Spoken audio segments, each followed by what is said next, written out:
안녕하세요. 이번 영상은 2021년 2월 5일 공기업 기기직 전공 필기시험 대비 모의고사 해설 영상을 찍어보도록 하겠습니다. 문제는 10문제고요. 만약에 이 문제를 안 푸신 분들이 계신다면 블로그에 제가 이전에 문제를 올려두었으니까 먼저 문제를 푸시고 영상을 보시는 게 더욱 도움이 되실 겁니다. 자, 1번 문제 갈게요.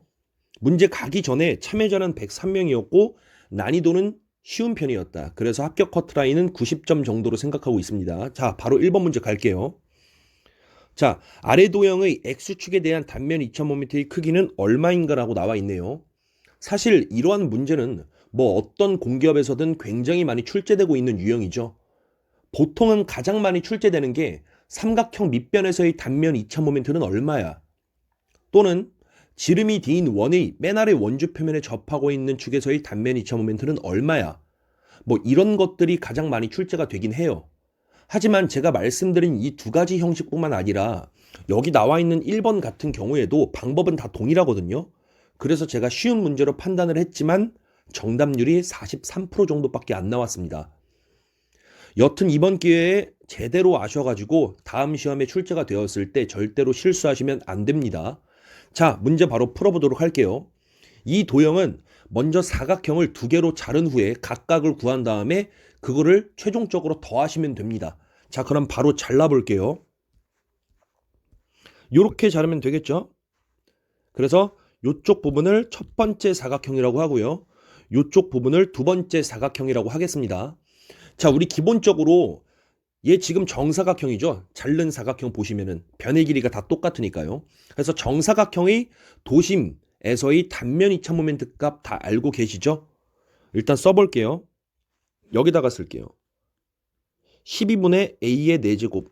이게 정사각형의 단면 2000모멘트 값이죠. 자, 그러면은 저 큰 정사각형 보이시죠? 첫 번째 얘. 얘의 도심 G에서의 단면 2000모멘트 값은 얼마일까요? 바로 구해볼게요, 그냥. 여기가 도심이죠? G. 그리고 여기도 도심이겠고요. 자, 이 G에서의 단면 2000모멘트 값은 12분의 A의 4제곱이잖아. 정사각형은. 근데 얘 같은 경우는 한 변의 길이가 2A죠. 그래서 A에다가 2A 대입하시면 됩니다. 그래서 첫 번째 사각형일 경우에는 12분의 A의 4제곱에다가 한 변의 길이가 2A니까 대입하시면은 계산이 되죠. 그래서 12분의 16이네요. 약분하면은 3분의 4가 나오겠네요. 그쵸? 얘가 바로 도심에서의 단면 2000모멘트 값이다. 그리고 두 번째 사각형의 도심 G에서의 단면 2000모멘트 값은 지금 한 변의 길이가 A잖아요. A. 그러니까 그냥 두 번째는 그냥 이거죠. 한 변의 길이가 A니까. 그쵸? 자, 근데 여기서 도심에서의 우리가 단면 2000모멘트 값을 구했잖아요. 여기서 바로 요거 두 개 더해갖고 답을 도출하는 게 아니죠. 이 문제는. 왜? 문제에서 물어본 건 파란색으로 X축에 대한 단면 2000모멘트의 크기를 물어봤어요. 우리가 구한 건 도심이라고요. 그래서 X축, 즉 바로 여기죠. 얘에 대한 단면 2000모멘트 값을 물어봤기 때문에 우리는 평행축 정리를 사용하셔야 됩니다. 자, 그럼 첫 번째 사각형에 대한 평행축 정리를 한번 이용해 볼게요. 자, 우리 평행축 정리 다 알고 계시죠? 여기 위에다가 쓸게요. 우리가 구하고자 하는 X축에 대한 단면 2000모멘트 값은 도심에서의 단면 2000모멘트에다가 단면적 곱하기 A의 제곱 이렇게 구해주시면 되겠죠. 이게 바로 평행축 정리죠. 이거 아셔야 됩니다. 이 공식을. 자, IG는 도심에서의 단면 2000모멘트 값이야. 우리가 다 구했어요. A는 단면적이에요. 그리고 요 소문자 A는 평행 이동 거리가 됩니다.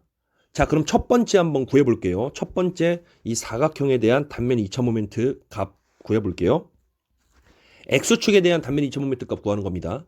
자, 우리 도심에서는 구했죠. 그래서 3분의 4A의 4제곱에다가 더하기 면적이죠. 면적. 이거 A.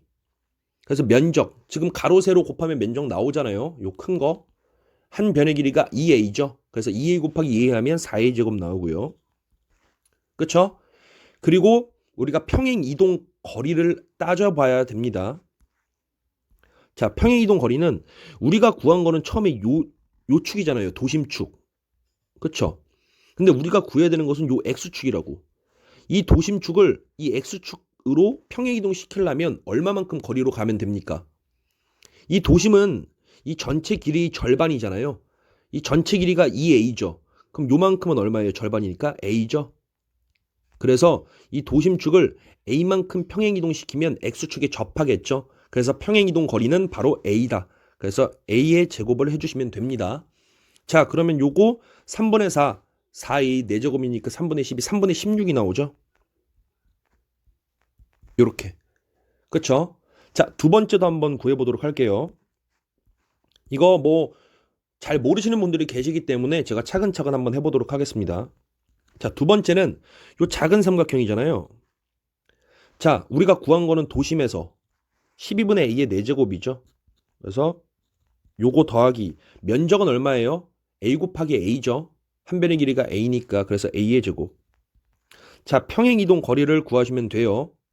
평행이동 거리는 지금 우리가 도심축이 여기잖아요. 작은 사각형. 그쵸? 얘가 이쪽으로 가야 돼. x축으로. 얼만큼 가면 돼요? 우리 도심축은 여기 전체의 절반이잖아. a의 절반이라고. 그러니까 요만큼은 얼마예요? 요만큼 조그만데 2분의 a죠. 그리고 요만큼은 a죠. 그래서 여기 전체는 2분의 a 더하기 a가 되겠죠. 그래서 2분의 3a가 되겠죠. 그래서 평행이동 거리는 2분의 3a가 된다. 그래서 2분의 3a의 제곱이 되는 거예요. 그쵸? 요거 계산하시면은 12분의 1, 그 다음에 4분의 9가 되고요. 그래서 12분의 28 정도가 되겠네요. 그래서 a의 4제곱이다. 됐죠? 그래서 우리가 구한 요거 3분의 16하고 12분의 28이 바로 x축에 대한 단면 2,000모멘트 값이에요. 큰 사각형하고 작은 사각형. 근데 얘는 아래 도형 전체니까 요거 두 개 더해주시면 됩니다.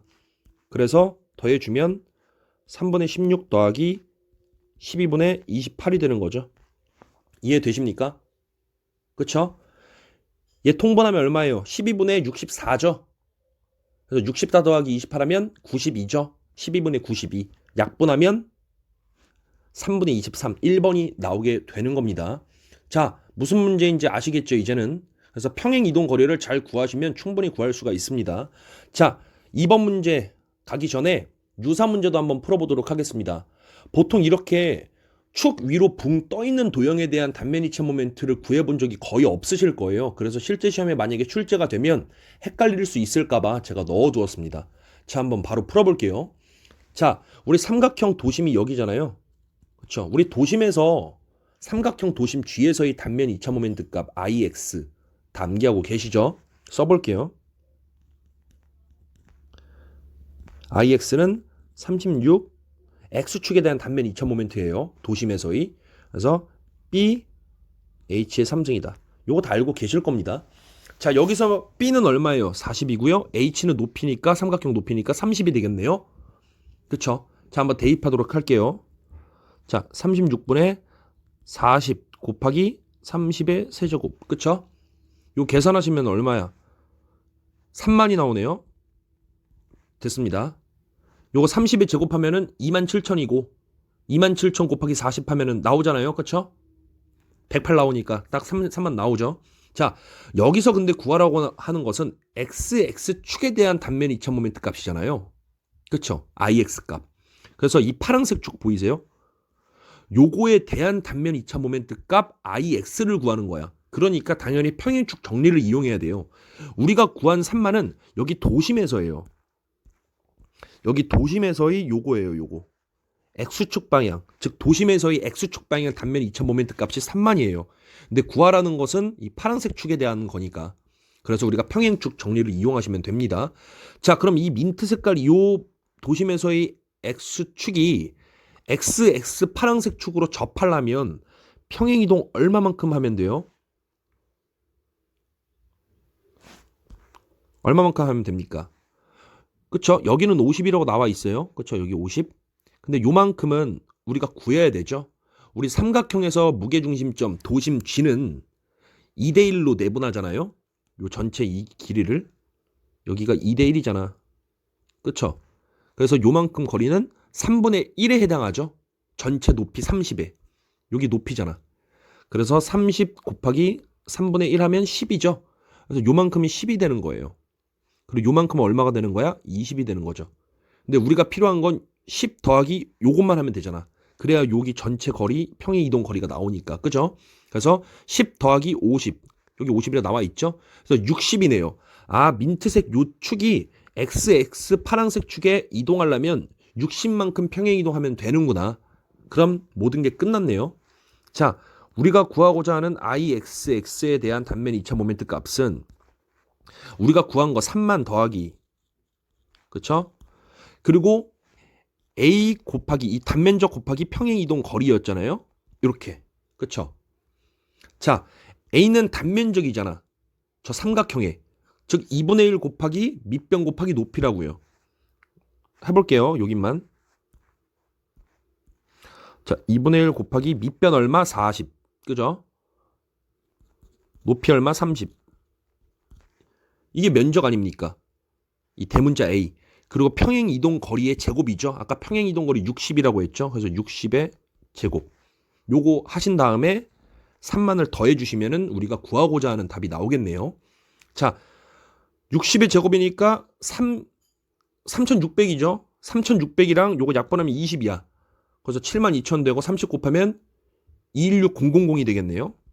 그래서 216000이 되네요. 그래서 3만 더하면 19000이 되겠네요. 19000이 나오네? 그쵸? 0이니까. 맞네요. 그래서 3만에다가 요거 더하면은 최종 답은 19000 이렇게 나온다. 단위는 뭐 밀리미터니까 밀리미터의 4제곱이 나오겠죠. 그래서 답은 요거예요. 자, 됐죠? 충분히 이 정도는 하실 줄 아셔야 됩니다. 자, 바로 넘어갈게요. 2번 문제 가보도록 하겠습니다. 직선으로 된 단면이 원형인 관에서의 유량이 Q이며 관 마찰계수 F는 일정하다고 할 때 마찰 손실수도와 관의 직경이 관계로 오른 것은? 이런 문제 굉장히 많이 공기업에 출제가 되고 있죠. 자, 제가 저번 해설 강의에서 말씀을 드렸었어요. 자, 직접적인 손실수도를 구하는 식은 바로 달시 바이스 바하식이다. 그쵸? 그래서 우리 이 식 아셔야 돼요. 기본적인 건데 한 번 더 써드릴게요. D분의 L, 그 다음에 2G분의 V제곱. 근데 이 식은 단순히 식만 암기하고 손실수도 구하는 공식은 이거야. 이렇게 하시면 안 되고, 이 식은 달시 바이스 바하식이고, 이 식은 직접적인 손실수도를 구하는 공식이고, 직접적인 손실수도란 직선 원형관에서 관과 유체 사이의 마찰로 인해 발생하는 손실수도를 말한다. 그리고 달시 바이스 바하식, 바로 이 식은 충류뿐만 아니라 난류에도 둘 다 적용이 가능하다. 지금 말한 거 다 알고 계셔야 됩니다. 여튼 문제 풀어보도록 할게요. 자, 지금 관마찰 개수가 일정하대요. 그래서 상수 취급할 수 있겠네요. 상수 취급하니까 날려버리고요. 지금 관의 길이 L에 대한 것도 지금 어떠한 언급이 없죠. 그럼 일정하다고 보시면 됩니다. 당연히 중력과 속도 G도 일정할 테니까 2는 상수니까 버리고요. 결국 우리가 봐야 할 것은 관의 직경 D랑 이 V, 속도 요것만 우리가 따져보면 됩니다. 자, 유량이 Q래요. 자, 유량 볼게요. 유량은 단면적 곱하기 속도잖아요. 최적 유량. 자, 우리 단면적은 4분의 1 파이 D의 제곱이죠. 거기다가 속도를 곱하면 우리가 최적 유량 Q를 구할 수가 있습니다. 자, 우리 4분의 1 파이, 이거 검은색으로, 주황색으로 갈게요. 4분의 1 파이 상수니까 지워버리고요. 결국 D의 제곱 곱하기 V가 유량이랑 비례하는 관계를 갖고 있구나. 이렇게 식이 도출이 되죠. 자, 그러면은 우리 V는 이렇게 쓸 수 있겠네요. D의 제곱 분의 Q. 그쵸? 그래서 요 식을 여기다가 대입하시면 돼요. 손실수도 식에다가, 직접적인 손실수도 식에다가. 그러면 결국 손실수도 HL은 여기 D분의 1이 바깥에 하나 있고요. 그 다음에 V제곱에다가 요거 대입하시면은 D의 4제곱이 되네요. 그리고 Q의 제곱이 되네요. 그쵸?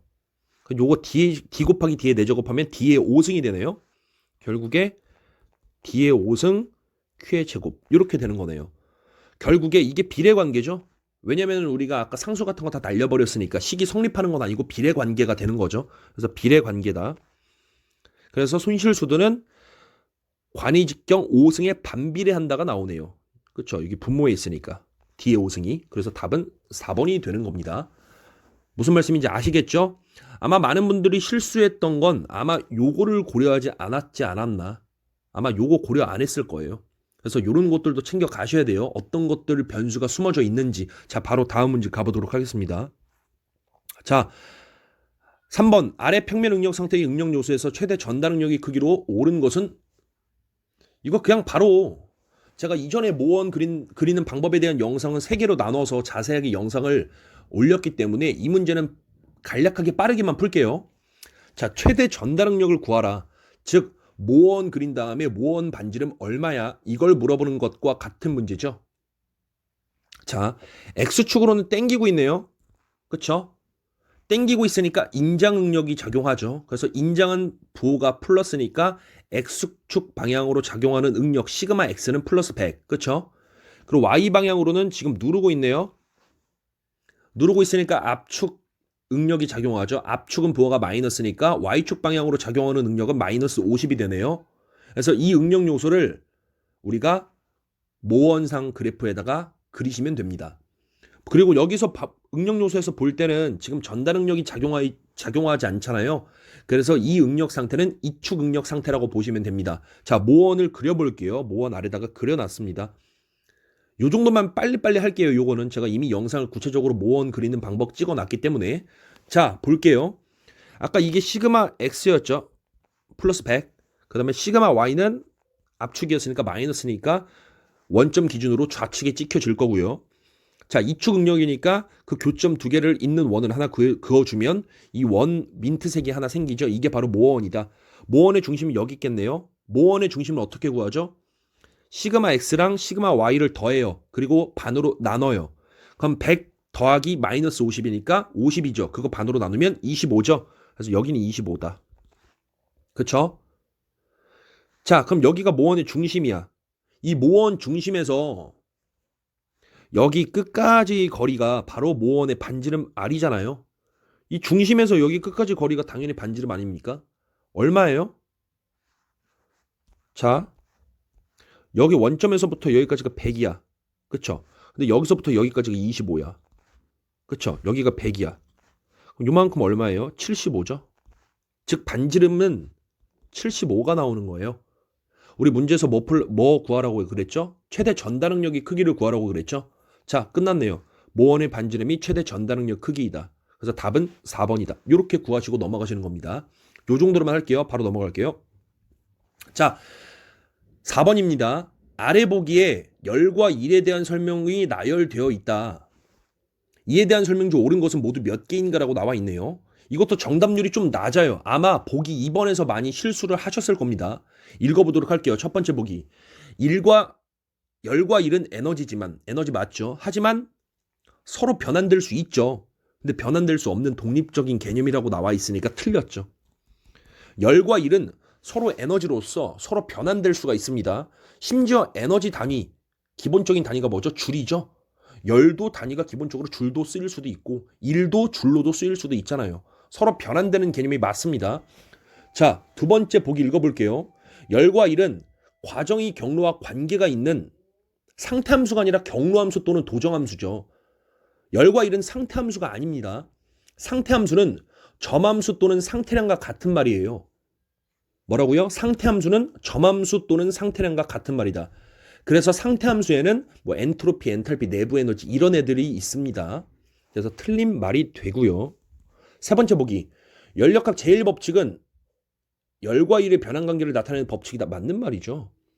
열역학 제1법칙은 에너지 보존 법칙을 명시하는 법칙이잖아요. 그래서 열과 일의 변환 관계를 나타내는 법칙이 맞습니다. 왔다리 갔다리 할 수 있다는 얘기예요. 결국 그 총량은 항상 일정하다, 보존된다. 그걸 명시하는 것이 바로 열역학 제1법칙이죠. 자, 4번 볼게요. 열은 계에서 외계로 전달될 때 플러스의 값을 가진다. 무슨 소리입니까? 틀렸죠? 그래서 옳은 것은 딱 하나. 답은 1번이다. 자, 4번 보기에서 볼게요. 말이 너무 빨랐는데 영상이 길어질까봐 조금 빠르게 한 점 이해 부탁드리도록 하겠습니다. 자, 열은 여기가 시스템, 개라고 볼게요. 주의, 여기가 개 말고 여기 바깥에 있는 나머지 부분을 우리가 주의라고 하죠. 요거를 같은 말로 그냥 외계라고 하거든요. 그쵸? 열이 외계로 이렇게 전달돼요. 그쵸? 이때는 우리가 마이너스 값을 갖죠.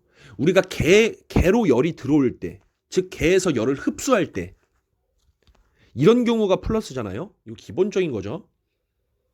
개에서 열을 흡수할 때 또는 개에서 개로 열이 공급될 때 이때가 플러스. 근데 만약에 개에서 열이 방출될 때 또는 개에서 외계로 열이 전달될 때 이때는 마이너스 값을 갖죠. 그렇죠? 근데 일 같은 경우에는 열과 부호가 반대죠. 무슨 말씀인지 아시겠죠? 일은 개에서 외부로 일을 하면 플러스의 값을 갖고요. 외부에서 개로 일을 투입하거나 소비하면 마이너스 단위를 갖죠. 그래서 열과 일의 단위는 서로 반대의 개념을 갖고 있다는 거 챙겨 가셔야 됩니다.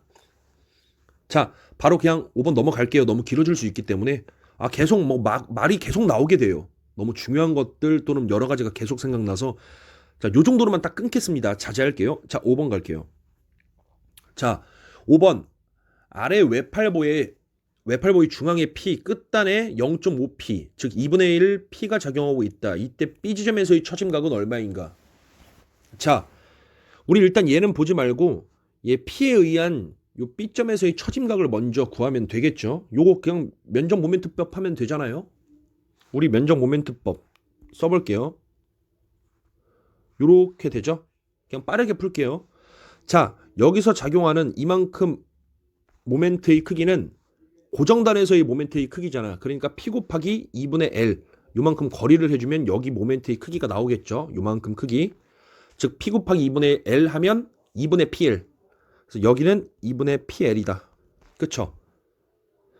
우리 면적 모멘트법으로 처짐각은 요만큼 여기 최대 처짐각 구하는 거죠. B점에서. 공식이 이거잖아. 2i분의 2i는 굽힘 강성계수죠. 그래서 A 이렇게 AM은 이 BMD 즉 모멘트 선도상에서의 면적을 말해요. 그래서 이 직각 삼각형의 면적을 말하죠. AM. 자, AM 구하면은 자, 요 밑변의 거리가 얼마예요? 2분의 L이죠. 높이는 우리 구했잖아. 2분의 PL. 거기다가 우리가 삼각형이니까 2분의 1 해줘야겠죠. 그래서 8분의 PL의 제곱이 나오네요. 자, 8분의 PL의 제곱이다. 근데 여기 2i 있으니까 이렇게 붙여주면 되겠죠. 이 값이 바로 B 지점에서의 처짐각입니다. 누구에 의한? P에 의한. 됐죠? 그리고 우리는 2분의 P, 얘에 의한 B 지점에서의 처짐각을 구한 다음에 얘랑 더해주시면 돼요. 8분의 1, 얘랑. 됐죠? 자, 바로 빨리 구하도록 하겠습니다. 자, 두 번째 2분의 P가 작용할 때에는 아래 일반식을 사용하시면 돼요. 우리 요거 암기하고 있잖아요. 이거 암기하고 있지 않습니까? 어떨 때? 우리 외팔버가 요렇게 있어요. 그래서 여기 P가 작용해. 끝단에. 그림 다시 그릴게요. 너무 대충 그렸다. 요렇게 있고 여기에 끝단에 P가 작용하고 있을 때 이때 여기 B 지점에서의 최대 처짐 각은 우리 요거잖아. 그쵸? 그리고 B 지점에서의 최대 처짐 량은 우리 요거잖아요. 우리 기본적으로 다 알고 있잖아요, 이거는. 그쵸? 근데 여기서는 처짐 각을 구하는 거니까 우리 요거 일반식을 쓸 거예요. 근데 얘 기준은 우리가 집중하중이 P일 때 기준이잖아. 근데 문제에서는 2분의 P잖아요. 그래서 여기다가 그냥 P 대신에 2분의 P를 대입하시면 돼요. 자, 여기다가 2분의 P를 대입하면 돼요. 2분의 P 대입하면 분모의 2가 내려오니까 4EI PL의 제곱이 나오죠. 됐죠? 자, 그래서 우리 P에 의한 B 지점에서의 최대 처짐각 8분의 1하고 2분의 P에 의한 B 지점에서의 최대 처짐각 4분의 1 요거 두 개 더해 주시면 전체적인 B 지점에서의 처짐각이 나오겠죠. 중첩법. 얘는 8분의 2잖아. 나머지 단위 다 버릴게요. 8분의 2 더하기 8분의 1 하면 8분의 3이네요. 그래서 답은 4번이 나오네요. 무슨 말씀인지 아시겠죠? 바로 넘어가도록 하겠습니다. 자, 6번입니다. 아래 조건을 보고 랭킨 사이클의 열 효율을 구하라. 자, 이런 문제는 작년 한국 수학 원자력에서도 기출되었을 뿐만 아니라 다양한 기업에서 출제되고 있습니다. 기본 문제이고 뭐 일반 기계기사 관연도 기출문제에서도 자주 나오죠. 자, 문제 한번 풀어볼게요. 자, 열 효율을 구하래요. 우리 열 효율은 기본적으로 공급 대비 얼만큼 일했는가를 말하죠. 다시 말해서 얼만큼 먹고 똥 쌌냐를 말하죠. 자, 이전에도 말씀드렸어요. 얼만큼 먹고 똥 쌌냐, 이게 바로 효율이라고. 자, 랭킨 사이클에서는 에너지 또는 열이 공급되는 곳이 어디일까요? 바로 보일러죠. 왜냐면 보일러에서 석탄을 태워가지고 열 에너지를 공급해서 물을 과열진기로 바꾸는 곳이 보일러니까요. 그쵸? 자, 근데 문제에서 보일러 입구로 들어갈 때 엔탈피가 250이라고 나와 있어요. 자, 제가 개통도를 간략하게 그려놨습니다. 아래. 이 B가 보일러예요. T는 터빈, C는 컨덴서, 응축기, 복수기가 되겠고요. P는 펌프가 되겠죠. 자, 보일러 입구로 들어가는 게 여기잖아, 지금. 그때 엔탈피가 250이에요. 근데 보일러 출구로 나왔어. 그때 엔탈피가 3500이에요. 그쵸? 즉 3250이 증가해서 나왔어요. 3250 어디서 났지? 얘가 바로 석탄 태워서 보일러에 공급된 열에너지 값이 되겠네요. 무슨 말씀인지 아시겠죠? 여기서 보일러 공급 열량이 들어가잖아. 이 보일러 공급 열량이라는 게 석탄을 태워서 나오는 열에너지를 말하는 거잖아요. 들어간 게 250이야. 보일러 입구로. 근데 나온 게 3500이야. 즉 3250이라는 게 공급되어서 들어간 열에너지 값이 된다는 거죠. 석탄 태워가지고. 이해되시죠? 그래서 얘가 이렇게 공급을 받은 거야. 석탄 태워서. 그래서 물이 나오면서 과열진기로 되는 거죠. 그래서 3500 엔탈피를 가진 과열진기로 나와서 그게 바로 어디로 들어가요? 터빈 입구로 들어가는 거예요. 됐죠? 자, 그럼 외부로 일하는 곳은 과연 어디일까요? 바로 터빈이죠. 터빈에서 증기가 팽창하면서 외부로 팽창 일을 하잖아요. 그래서 3500으로 들어갔잖아. 그렇죠? 이 3500이 쭉 과열진기예요. 가서 들어갔어. 근데 2600으로 나왔네요. 그럼 나머지 900 어디 갔어? 그 900이 바로 외부로 한 팽창 일이 되는 거죠. 이해되시죠?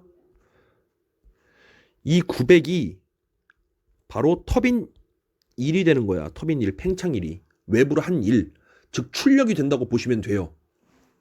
이해되시죠? 3500의 에너지를 가진 과열진기가 들어갔다가 나왔어. 터빈 출구로. 근데 2600이 됐다고요. 900 어디 갔냐고. 즉 외부로 900 했다니까 일을. 됐죠? 여기서 끝난 걸까요 과연? 우리 펌프에서도 소비되는 일을 고려해야 됩니다. 우리 펌프가 보일러로 급수를 공급해줘야 되니까 당연히 외부에서 뭐 전기든 에너지든 펌프로 들어가야 펌프가 작동하게 되잖아요.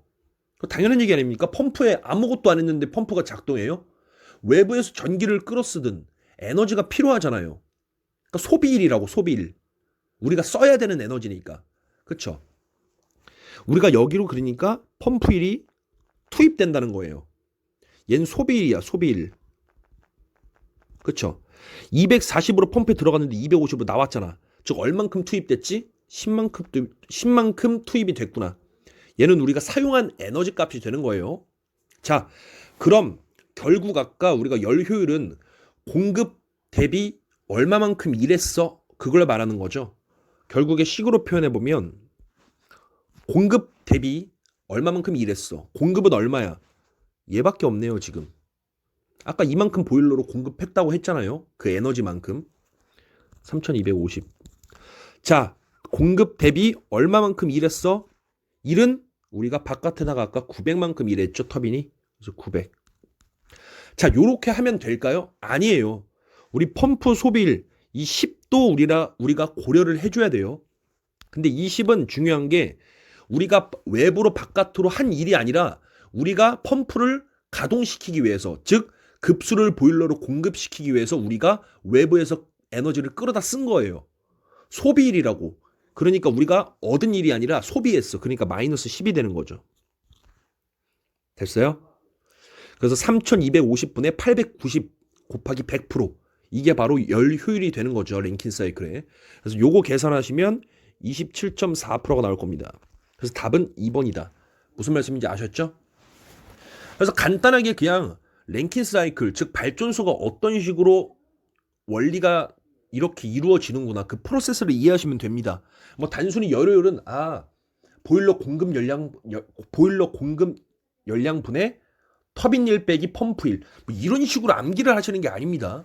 무슨 말씀인지 아시겠죠? 자, 넘어갈게요. 그리고 여기서 추가적으로 말씀드리고 싶은 게, 그 아까 펌프에서 소비되는 일이 외부로 만들어내는 터빈 팽창일에 비해서 실제로 매우 작아요. 실제로 우리가 여기서 문제에서도 봐도 터빈 팽창일은 900이야. 외부로 한 일이. 근데 펌프의 소비일이 10이잖아. 이거 두 개 비교해 보면 펌프에서 소비되는 일은 터빈 팽창일에 비해서 매우 작죠. 그렇죠. 실제로도 작아요. 그래서 보통 펌프 소비일은 매우 작기 때문에 무시합니다. 보통 문제에서는 그냥 펌프 소비일은 무시해라, 이런 식으로 나오는데, 이 문제에서는 무시하라는 조건이 없으니까 그냥 계산을 한 거예요. 그리고 실제로 발전소 현장에서 사용되는 대부분의 펌프들은 발전소에서 만들어진 전기를 바로 사용합니다. 다시 말해서 약간 자가 발전 느낌으로 펌프들을 작동시킨다고 생각하시면 돼요. 터빈이 일해서 발전기가 돌아서 만들어진 전력량에 비해서 펌프의 소비 전력량이 매우 작기 때문에 만들어진 전기를 그냥 펌프에 가져다 써도 별 느낌이 안 날 겁니다. 무슨 말씀인지 아시겠죠? 실제 발전소에서 그래요. 현장에 있는 펌프들 그냥 지들이 만든 전기로 그냥 쓴다. 자가 발전 느낌으로. 왜? 써봤자 터빈에서 만들어낸 전기량에 비해서 매우 작으니까 티도 안 난다. 됐죠? 바로 다음 문제 가보도록 하겠습니다. 자, 7번. 자, 이 문제는 그냥 보자마자 3번 가시는 겁니다. 그리고 다음 문제 가시는 거예요. 자, 축간거리 가장 길게 할 수 있는 전동장치 뭐냐? 자, 로프죠.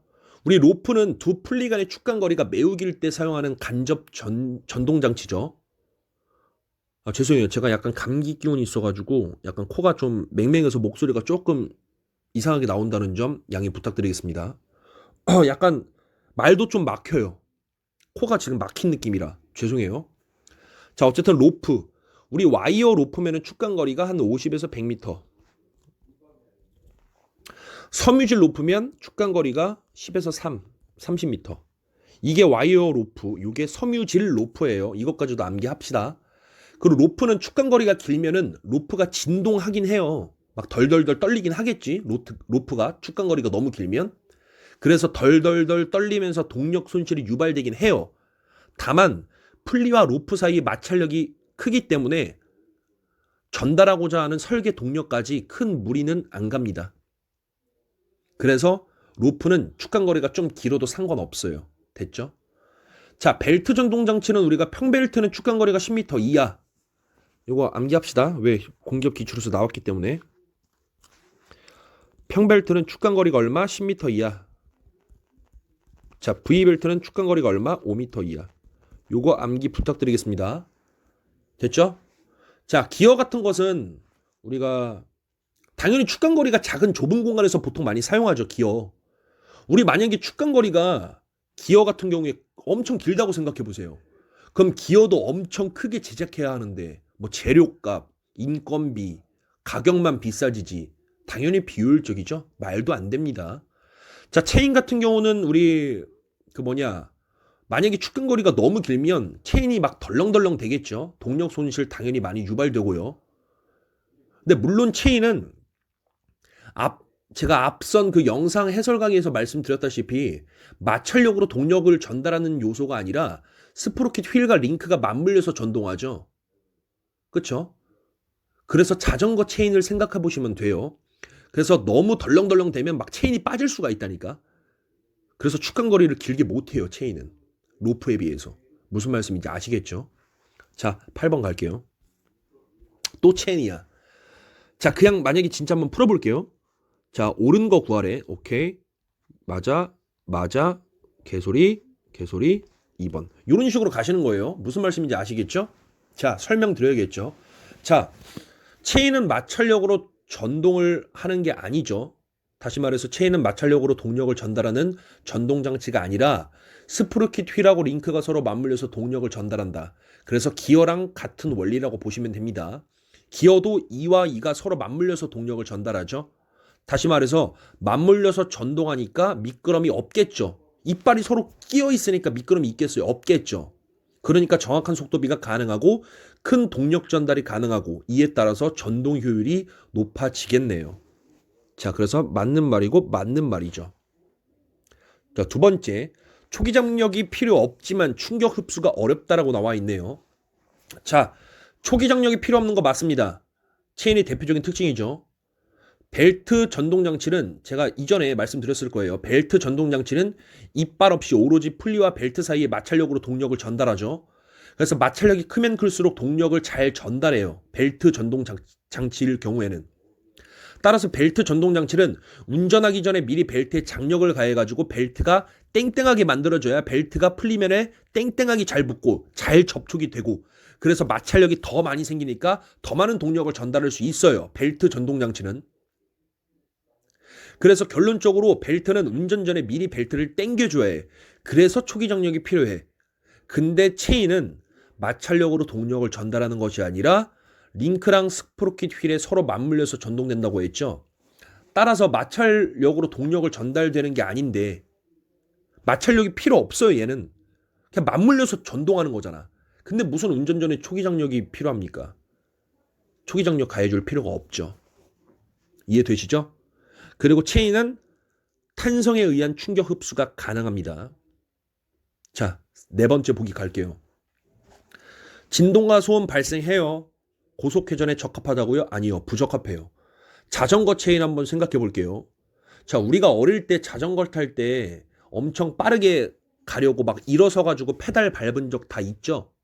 그때 막 페달 막 빠르게 밟다가 일어서서 체인 빠져나가고 그래갖고 순간적으로 의자의 중요 부위 찍히신 적이 있을 겁니다. 아팠죠? 똑같습니다. 고속으로 회전하면 체인과 스프로킷 휠에 있는 이가 이제 링크랑 서로 빠질 수가 있어요. 그러니까 체인이 스프로킷 휠의 이와 링크가 서로 맞물려서 전동하잖아요. 근데 고속 회전하면 링크랑 스프로킷 휠이 서로 빠질 수가 있다니까. 그래서 고속 회전은 부적합해요. 무슨 말씀인지 아시겠죠? 자전거 체인 생각하시면 끝납니다. 자, 9번 갈게요. 자, 보자마자 3번 가시는 거예요. 고속으로 작은 입자 분사, 스프링 보자마자 그냥 가는 겁니다. 자, 뭐 이런 것은 부산교통공사, 발전소, 어디서든 자주 나오는 기본 문제죠. 자, 우리 쇼피닝에서 가장 중요한 것은 재료 표면에 압축 잔륙력을 발생시켜서 피로한도를 증가시킨다는 거. 뭐라고요? 압축 잔륙력을 발생시킨다고요. 이게 바로 피로한도를 향상시켜요. 우리 틀린 보기로 이렇게 많이 나와요. 쇼피닝은 인장 잔류응력을 발생시켜서 피로한도를 증가시킨다. 말도 안 되는 소리죠. 압축 잔류응력이에요. 조심하세요. 압축 잔류응력이 좋은 겁니다. 이것도 원리를 말씀드리고 싶은데 너무 길어지니까 딱 요 정도만 얘기할게요. 핵심만.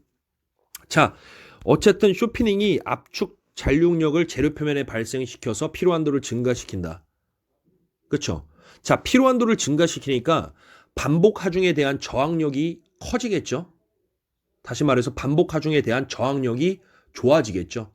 자, 그럼 반복 하중이 많이 작용하는 부품이 뭐죠? 바로 스프링이죠. 스프링. 따라서 스프링에 가장 많이 적용하는 표면 경화법이 쇼피닝입니다. 피로한도를 증가시켜서 반복 하중에 대한 저항을 높게 하기 위해서. 자, 넘어가겠습니다. 이런 거 많이 나와요. 이런 식으로도 공기업이 기출됐잖아요. 작년인가? 잘 기억이 안 나는데 뭐 스프링에 가장 많이 적용하는 표면 경화법은 무엇인가? 답은 쇼피닝이었습니다. 자, 수고하시고요. 10번 갈게요. 자, 10번도 매우 중요해요. 자, 구리압금이 주요 사용 용도로 옳은 것은 모두 몇 개인가? 그쵸? 답은 항공기용 빼고 3개예요.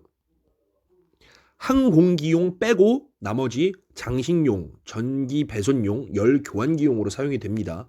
그래서 답은 3개다. 정답률이 좀 낮았네요. 그래서 요 정도는 우리가 알고 계셔야 됩니다.